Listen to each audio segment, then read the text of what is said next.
বিশ্ব ডায়াবেটিস দিবসে সাধারণ মানুষকে সচেতন করতে ট্যাবলোর সূচনা করল জেলা স্বাস্থ্য দপ্তর। বৃহস্পতিবার সকালে মালদা মেডিকেল কলেজ ও হাসপাতালে ট্যাবলোর উদ্বোধন করেন জেলা মুখ্য স্বাস্থ্য আধিকারিক সুদীপ্ত ভাদুরী। পাশাপাশি একজন প্রাপ্তবয়স্ক মানুষ ডায়াবেটিসের শিকার। ডায়াবেটিসে আক্রান্ত ব্যক্তির হার্টের অসুখ ও স্ট্রোকের সম্ভাবনা মারাত্মক বাড়ে। রক্তে শর্করার পরিমাণ খালি পেটে 100 মিলিগ্রামের কম ও খাওয়ার পরে।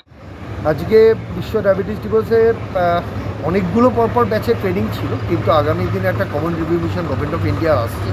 আজকে ট্রেনিংটা হবে, বাকি ট্রেনিংগুলো আমাকে সাসপেন্ড করতে হচ্ছে, পরে পোস্টপন্ড হবে।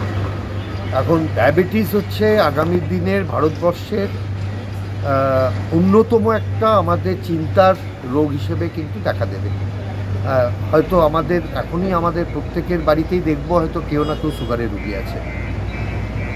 এবার এটা সংক্রামক রোগ নয়, সুতরাং আমাকে এর প্রতিরোধ, প্রিভেনশন এবং যদি হয়ে যায় তাহলে কমপ্লিকেশনগুলো আটকাবার জন্য আমাকে নিয়মিতভাবে যা যা ওষুধ প্রেসক্রাইব আছে সেটাকে মেনে চলতে হবে।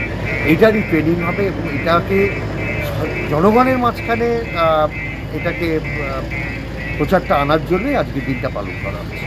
আজকে ট্যাবলো উদ্বোধন হয়েছে, ট্রেনিংও হচ্ছে, সবই হচ্ছে। এই নিয়ে নার্সিং কর্মীদের প্রশিক্ষণের ব্যবস্থা করা হয়।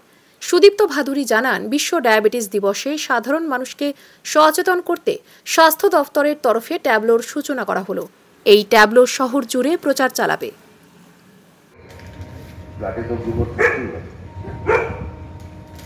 তো তার চিকিৎসা, তার ওষুধও ডেভেলপ করবে, তার আরো ডেভেলপমেন্ট আসবে। এখনই অনেক ক্যান্সার, আগামী দিন কিন্তু আমাদের এই রোগগুলো নিয়ে বেঁচে থাকতে হবে, তাদেরকে প্রতিরোধ করে চলতে হবে,